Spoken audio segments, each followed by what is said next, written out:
Hello and welcome to my channel. Before moving on, hit the like button and subscribe and press the bell icon and comment your country.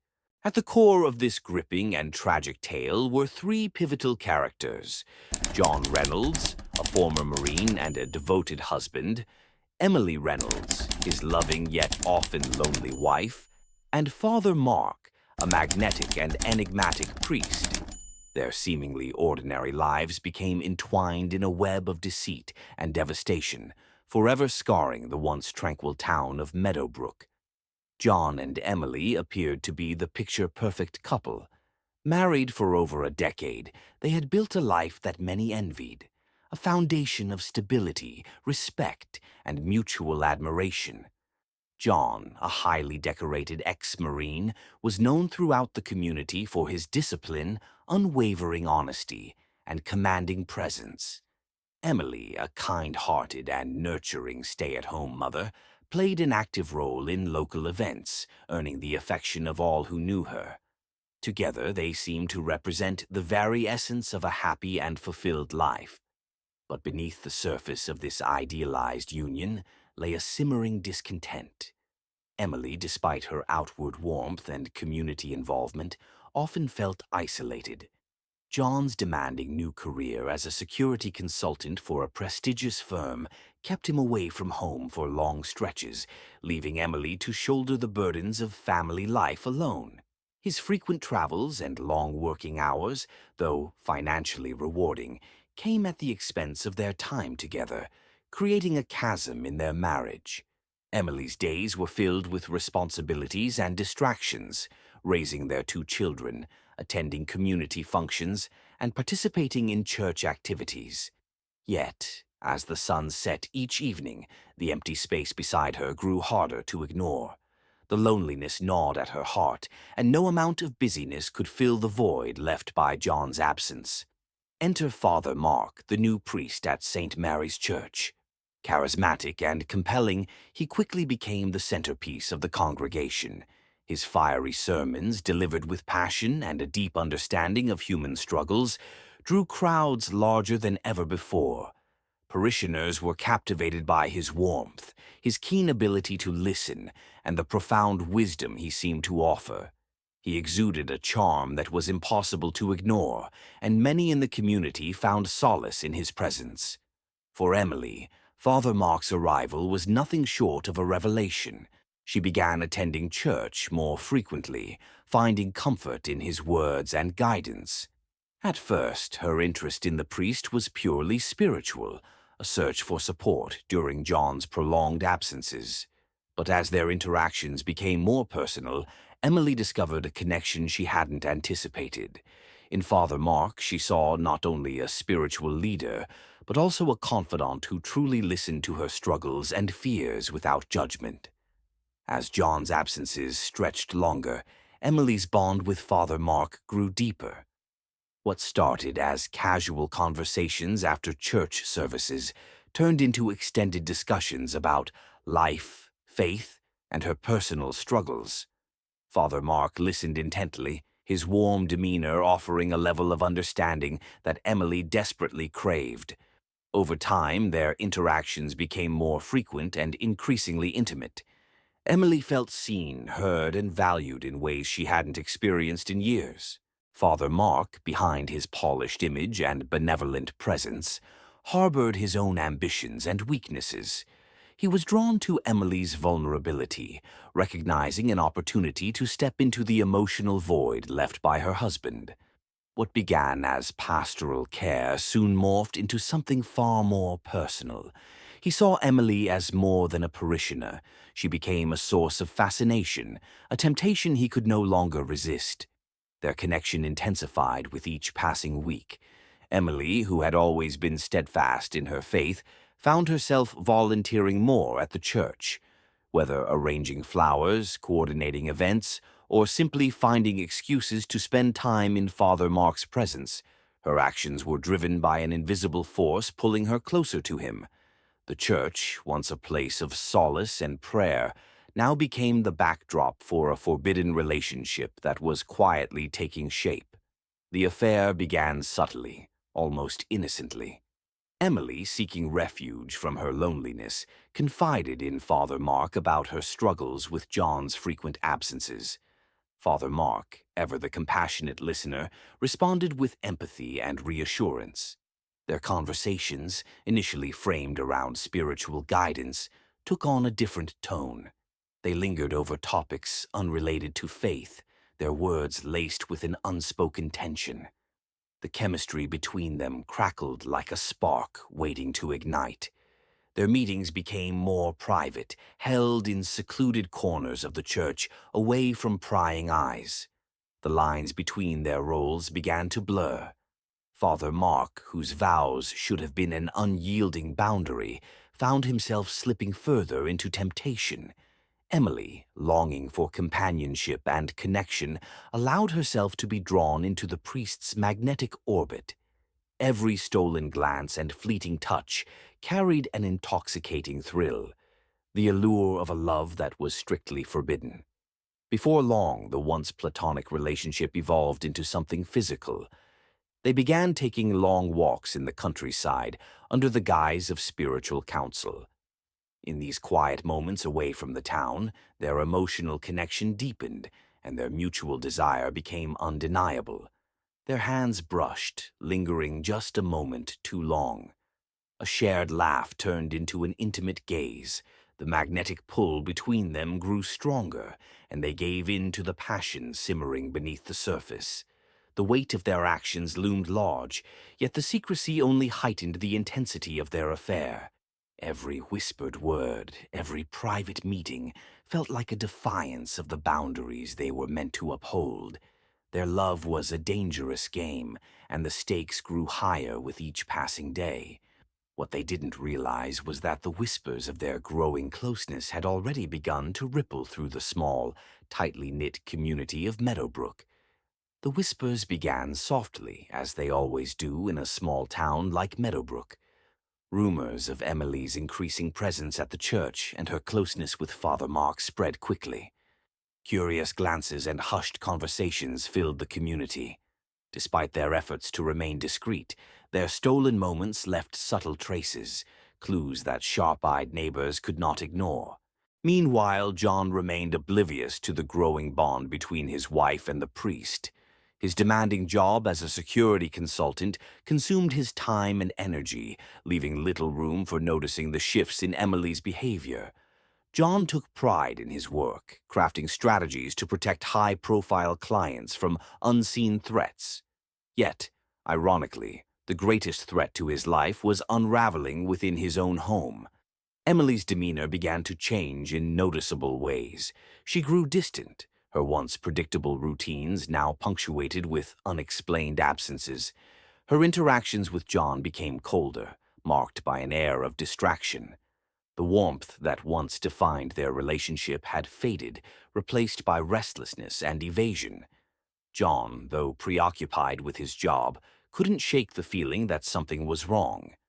Father Mark, too, began to show signs of the affair's toll. While his sermons retained their passion, they now carried an undercurrent of fervor and unease. His parishioners noticed the subtle change in his tone, his once serene presence now tinged with inner turmoil. Despite his attempts to maintain his composure, the guilt of his actions weighed heavily on him. Yet, his desire for Emily overpowered his sense of duty and morality. The affair reached a turning point when David, a regular churchgoer, stumbled upon a damning scene. One quiet evening, he witnessed Father Mark and Emily in a compromising embrace within the confessional booth. Shocked and appalled, David confronted the priest, threatening to expose their secret unless Father Mark came clean. The stakes had never been higher. Terrified of losing everything he had built, his reputation, his position, and the fragile bond he shared with Emily, Father Mark devised a desperate plan. He convinced David to meet him in the church's bell tower under the pretense of discussing the matter privately. The bell tower, high and secluded, seemed the perfect place to silence the looming threat. It was a dark and silent night, the kind that shrouds secrets in shadows. As David expressed his indignation, Father Mark feigned calm, leading him closer to the edge of the tower. In one chilling moment, the facade dropped. With a swift and brutal push, Father Mark sent David plunging to his death. David's scream tore through the night, ending abruptly as his body hit the ground with a sickening thud. Father Mark peered down at the lifeless body below, his heart pounding in a mix of horror and relief. Blood pooled around David's twisted form, his limbs bent unnaturally. The priest quickly descended the tower, ensuring the area was clear before dragging the body to a hidden corner of the church's basement. There he concealed it beneath dusty, forgotten relics, hoping to bury not only the evidence but also his guilt. The community soon noticed David's disappearance, but without a body, the mystery remained unsolved. Father Mark continued to lead his congregation, offering words of comfort while concealing the dark truth of his actions. Yet every creak of the church's floorboards and every flicker of shadow reminded him of the horror he had wrought. His guilt, though hidden, began to fester, threatening to unravel everything. Emily, still unaware of the deadly lengths Father Mark had gone to, carried on with their affair. However, she couldn't ignore the growing darkness in his demeanor. His once reassuring presence now seemed haunted, his smiles strained. Whenever she voiced her concerns, he dismissed them, masking his inner turmoil with false confidence. As days turned into weeks, the weight of Father Mark's actions began to suffocate him. His once unshakable composure faltered under the strain of guilt and paranoia. The police investigation into David's disappearance, though initially vigorous, began to cool due to the lack of evidence. But Father Mark knew the truth, and the shadows of that night followed him relentlessly. John, meanwhile, grew increasingly suspicious of Emily's behavior. Her late nights at the church, the secretive phone calls, and her detached demeanor painted a picture he could no longer ignore. Determined to uncover the truth, he began piecing together the fragmented clues. His world, once defined by order and predictability, began to crumble as the extent of his wife's betrayal became undeniable. One overcast afternoon, driven by a gnawing suspicion, John decided to follow Emily. She left the house in a rush, heading towards St. Mary's Church. Keeping his distance, John trailed her to the sanctuary, where she disappeared inside. Quietly, he slipped through the heavy wooden doors, his heart pounding with a mix of fear and fury. Hiding behind the altar, he watched as Emily met Father Mark near the pulpit. From his concealed position, John's eyes widened as he saw a side of Emily he hadn't witnessed in years. She was radiant, her face glowing with happiness and excitement. Father Mark stood close to her, their body language unmistakable. A touch on her arm, a gesture far too intimate, was the final confirmation John needed. His worst fears had come to life. His wife and the priest were having an affair. Unable to contain his emotions, John stepped out from behind the altar. His voice thundered through the empty church, raw with betrayal. "How could you do this to me? To us? To our family?" Emily froze, her face turning pale as her husband's presence shattered the fragile facade of her secret life. "John, it's not what you think," she stammered, her voice trembling. But John's rage was unrelenting. "Not what I think. Don't lie to me, Emily. I can see it. I can see everything." His fists clenched, his body trembling with anger. Father Mark, attempting to maintain his calm, stepped forward, raising his hands in a placating gesture. "John, please, let's talk about this. It's not as simple as it seems." "Not as simple?" John's voice cracked with fury. "You betrayed me, both of you. You've destroyed everything we built together." The tension in the room was unbearable, the air thick with a mix of fury, guilt, and desperation. And then chaos erupted. Overcome with rage, John lunged at Father Mark, his anger boiling over into violence. The priest, in a desperate bid for survival, grabbed a heavy crucifix from the altar. He swung it wildly, striking John with a sickening thud. The first blow left John reeling, blood streaming from his forehead, but he didn't stop. Fueled by pure rage, he charged again. Father Mark, now consumed by terror, struck him repeatedly. The sound of bone cracking echoed through the sanctuary, each strike more brutal than the last. Blood splattered the altar, staining the sacred space with the evidence of their confrontation. When it was over, John lay lifeless on the cold floor, his body battered and broken. Blood pooled around him, his face unrecognizable. The crucifix, now a grotesque weapon, dripped crimson in Father Mark's trembling hands. Emily stood frozen, her screams caught in her throat as the horrific scene unfolded before her. Father Mark dropped the crucifix, his breathing ragged as he stared at John's lifeless form. Panic overtook him, and without a word he fled the church, leaving Emily behind in the aftermath of his violence. Emily remained in the church, frozen in shock as her mind struggled to process the devastating scene before her. John's lifeless body lay in a pool of blood, his face unrecognizable from the brutal blows. The once holy sanctuary was now stained with betrayal, violence, and despair. Her trembling hands fumbled for her phone as she dialed 911. Her voice, shaky and filled with anguish, relayed the horror she had witnessed. There's been a murder," she stammered, tears streaming down her face. The operator tried to calm her, asking for details, but Emily could barely string words together. All she could do was plead for someone to come quickly. The flashing lights of police cars soon illuminated the quiet streets of Meadowbrook. Officers swarmed St. Mary's Church, their footsteps echoing through the sanctuary as they surveyed the grisly scene. Detective Miller, a seasoned investigator known for her meticulous attention to detail, took charge of the case. As she entered the church, her sharp eyes immediately took in the blood-stained altar, the heavy crucifix lying on the floor, and John's battered body. "What in God's name happened here?" she muttered under her breath, her voice low but steady. Officers cordoned off the area, snapping photographs and collecting evidence.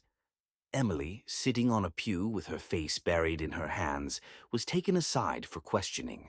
Through choked sobs, she recounted the events leading up to John's death, her voice breaking as she spoke of the affair and the violent confrontation. But as the investigation unfolded, a chilling discovery sent shockwaves through the police team. While searching the church for additional evidence, officers stumbled upon a hidden corner in the basement. There, beneath a pile of dusty and unused church items, they found David's decomposed body. The twisted position of his remains, along with the visible injuries, painted a clear picture. This was no accident. Detective Miller's expression hardened as the gravity of the situation became apparent.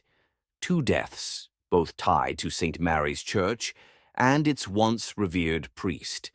The hunt for Father Mark, now a prime suspect in two murders, began immediately. "All units, we have a suspect on the run," Detective Miller announced over her radio.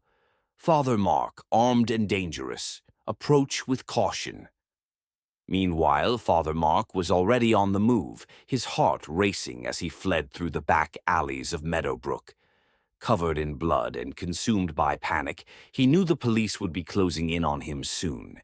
His only chance was to reach the dense forest at the edge of town, where he could disappear into the shadows and evade capture. The forest loomed ahead, dark and uninviting, but to Father Mark it represented his only hope. He plunged into the thick underbrush, his mind a whirlwind of fear and regret. Each step felt heavier than the last, his exhaustion compounded by the overwhelming weight of his sins. Every sound, a snapping twig, a rustling leaf, sent jolts of terror through him, as if the forest itself was conspiring against him. Detective Miller, determined to bring him to justice, led a coordinated manhunt through the town and its outskirts. Roadblocks were set up at every major exit, and search teams with tracking dogs combed through the woods. The dogs barked ferociously, eager to pick up his scent, while flashlights pierced through the early morning fog. Father Mark stumbled deeper into the forest, his breath ragged and his vision blurred by exhaustion. He tried to focus, but the reality of his actions played in a relentless loop in his mind. David's terrified scream, John's lifeless body, Emily's tear-streaked face. It was all too much to bear. Suddenly, the barking of the tracking dogs grew louder, and the flickering beams of flashlights broke through the trees. Father Mark's heart pounded as he realized the search party was closing in. In a desperate burst of energy, he pushed forward, his feet slipping on the damp forest floor. Father Mark's desperate escape through the dense forest was fueled by sheer panic, but his strength was waning. The relentless barking of the police dogs and the sharp commands from officers pierced the stillness of the woods. His heart pounded like a drum, every breath a struggle as he stumbled over roots and rocks. Sweat and fear blurred his vision, and every shadow seemed to mock his attempt to flee. Detective Miller pressed forward with her team, her flashlight slicing through the underbrush. "Spread out!" she barked, her voice steady and commanding. "He's close. Don't let him slip through." The dogs, trained for such chases, pulled at their leashes, noses to the ground as they tracked their quarry. Broken branches and disturbed foliage provided a clear trail. Father Mark's path was erratic, but he was leaving signs of his movement. As Father Mark stumbled into a clearing, his exhaustion caught up with him. He paused to catch his breath, glancing over his shoulder at the flickering lights in the distance. His body trembled with fear, his mind racing. He knew the forest well enough to navigate its hidden paths, but his legs felt like lead, and every step brought him closer to collapse. Just as he was about to move again, a commanding voice shattered the silence. "Freeze! Hands where we can see them." Detective Miller's flashlight locked onto him, the blinding beam illuminating his bloodied hands and sweat-soaked face. Behind her, officers fanned out, their weapons drawn and their expressions unwavering. Father Mark froze, his breath catching in his throat. His wide eyes darted from the officers to the dark woods around him, searching for an escape route. But there was nowhere left to run. Slowly, he raised his trembling hands, his voice a broken whisper. "Please, I didn't mean for it to go this far." Detective Miller stepped forward, her face set in a mask of determination. "It's over, Father Mark. There's no escaping this now. Get on your knees, now." As he complied, his legs buckling beneath him, tears streamed down his face. The weight of his actions, the lies, the betrayals, the murders, crushed him in that moment. Officers swarmed him, securing his wrists with cold steel handcuffs that bit into his skin. The once revered priest, now a fugitive and a killer, hung his head in defeat. But even as they led him away, Father Mark's desperation flared. In a moment of recklessness, he lunged toward a jagged rock nearby, attempting to end his torment once and for all. The officers reacted swiftly, pulling him back and pinning him to the ground. "Not today," one officer muttered grimly, tightening the restraints. The manhunt had ended, but the nightmare for Meadowbrook was far from over. Back in the town, news of Father Mark's capture spread like wildfire. The once beloved priest, who had stood as a moral pillar of the community, was now exposed as a murderer and a fraud.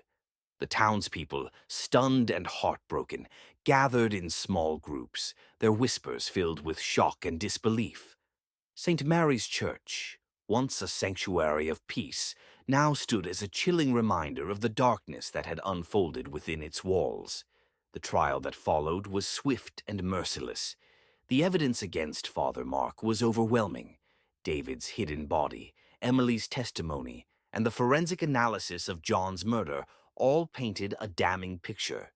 Witnesses recounted Father Mark's magnetic charm and his ability to manipulate those around him, further cementing his fall from grace.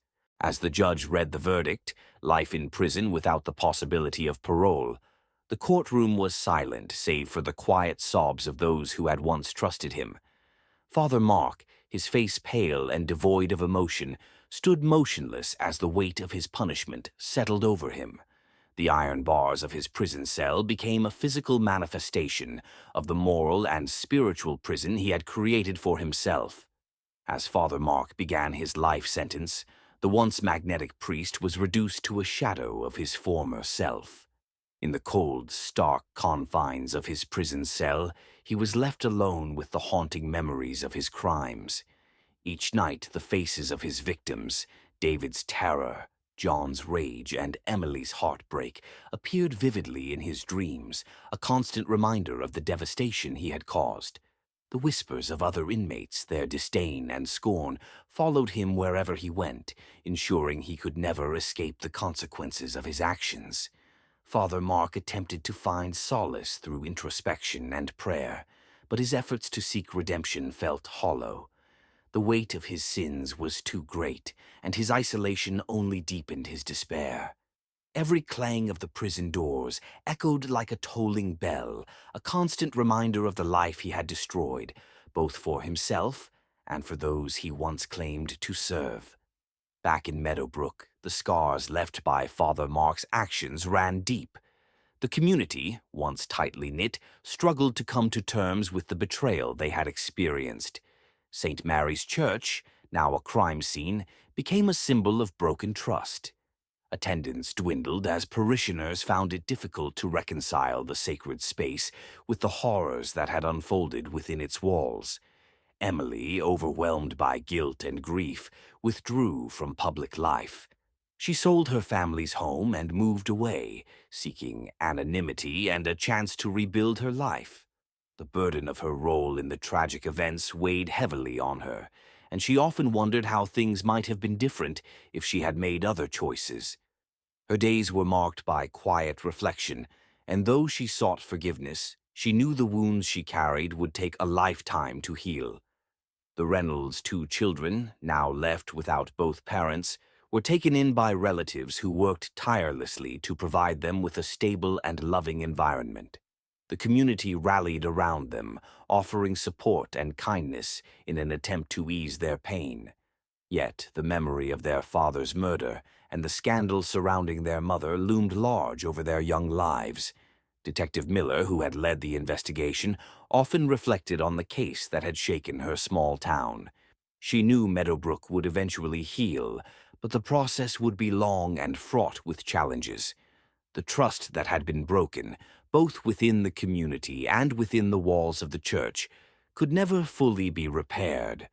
Over time, Meadowbrook began to recover, though the memory of Father Mark's betrayal lingered like a shadow. The church was eventually rededicated, its walls painted anew in an attempt to cleanse it of its dark history. A new priest, chosen carefully, arrived to lead the congregation, vowing to restore faith and hope to the people. But the story of Father Mark, Emily, and John became a cautionary tale, a reminder of the dangers of unchecked ambition, forbidden desires, and the consequences of betrayal. It was a story told in hushed tones, its lessons etched into the hearts of those who lived through it. As Father Mark languished in prison, he often stared through the small window of his cell, watching the passing of days. The man who had once commanded a congregation with his words and presence was now a forgotten figure, lost in the vastness of his guilt. His attempts to seek redemption were met with silence, and he came to accept that his sins could never be erased. Meadowbrook, though scarred, moved forward. Its people found ways to rebuild their lives, to trust again, and to create new memories that would eventually overshadow the tragedy that had once consumed their town. The story of betrayal, violence, and redemption became a distant memory, a chapter in the town's history that, though painful, reminded them of their resilience and strength. Thanks for watching the video. Subscribe and hit the like button. Comment your favorite part in the video.